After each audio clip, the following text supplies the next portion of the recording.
ආයිබෝවන් අද මං ඔයාලට අරන් ආවේ ලොකු පොඩි කවුරුත් කන්න ආස ජුජුස්. අපි එහෙනම් බලමු කොහොමද හදන්නේ කියලා. අපිට මේකට ඕනි වෙනවා ජෙලටින් ග්‍රෑම් 30යි, සීනි ග්‍රෑම් 250යි, කාලරින් ඕනි වෙනවා, ඒ වගේම වැනිලා. අපි ඉස්සල්ලාම ජෙලටින් ග්‍රෑම් 30 අරගෙන උණු වතුර එක්ක දාලා හොඳට දිය කරගන්න ඕනි. අපි මේකට වතුර මිලිලීටර් 100ක් විතර ඔයාලා දාන්න. ඒ දාලා ජෙලටින් ටික කැටි ගහන්නේ නැති වෙනකන් හොඳට දිය කරගන්න. මද රස්නේ වතුර ගන්න මේකට.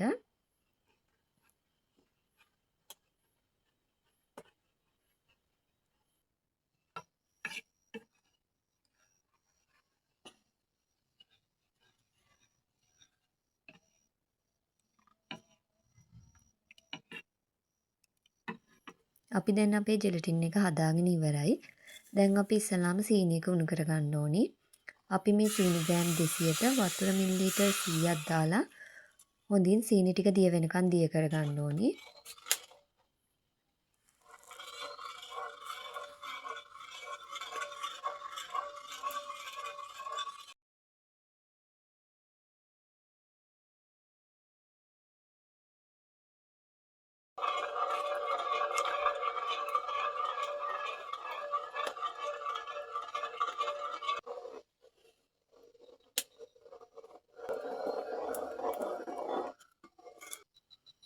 මේ වගේ සීනි ටික බුබුලු දාගෙන දිය වීගෙන එනකොට අපි ඒකට කලින් හදාගත්ත ජෙලටින් එක දාගෙන හොඳින් කවලම් කරගන්න ඕනි. ඊට පස්සේ අපි මේකට දෙහි භාගයක දෙහියුෂ එකතු කරගන්නවා. ඔයාලට කැමති රසකාරකයක් එකතු කරගන්න පුළුවන්. දැන් අපි සීනි එක නූල් ඇදෙන පදමට ආවට පස්සේ ලිපෙන් බාලා ඒකට වැනිලා එකතු කරලා හොඳින් කවලම් කරගන්න. ඊට පස්සේ අපි මේක චුට්ටක් නිවුනට පස්සේ මේකට කලරින් එකතු කරගන්නවා. මං හදාගන්නේ එක පාටකින්.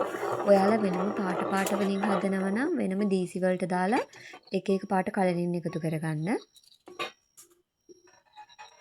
දැන් අපි අපේ කලරින් එකත් හොඳට මික්ස් කරගෙන ඉවරයි.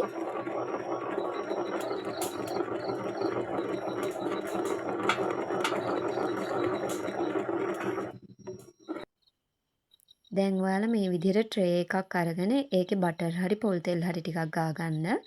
එතකොට මේක ගලව ගන්න ලේසි. ඔයාලා මේක ෆ්‍රිජ් එකේ තියනවා නම් විනාඩි 20ක් විතර තියන්න. එතකොට හොඳට සෙට් වෙනවා. නැත්තම් ඔයාලා සාමාන්‍ය කාමර උෂ්ණත්වයේ පැය 3ක් වගේ යනකොට හොඳට මේක සෙට් වෙලා තියෙනවා. මම නම් තිබ්බේ මේක කාමර උෂ්ණත්වයේ පැය 2කමාරක් විතර යනකොට පැය 2කමාරක් 3ක් විතර යනකොට මේක හොඳට සෙට් වෙනවා. ඊට පස්සේ ඔයාලා මේ විදිහට කෑලි කපා ගන්න. නැත්තම් අයිස් කියුබ් ට්‍රේ එකකට දාලා වුණත් ඔයාලට මේක හදා ගන්න පුළුවන්. දැන් මේ විදිහට මම මගේ මේ ජුජුබ්ස් එක කෑලි කෑලි වලට කපා ගන්නවා.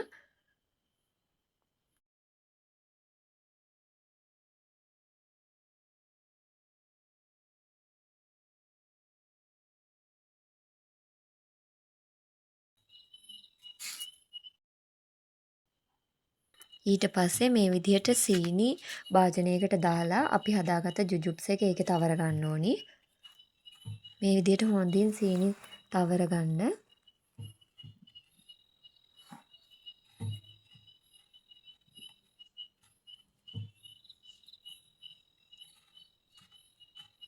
දැන් මම මේ ටික හදලා ඉවරයි.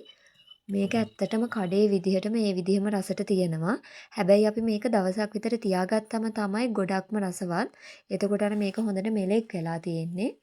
ඔයාලත් මේ විදිහට හදලා බලන්න. කැමති රසකාරකයක් එකතු කරගෙන කැමති පාටකින් හදාගන්න.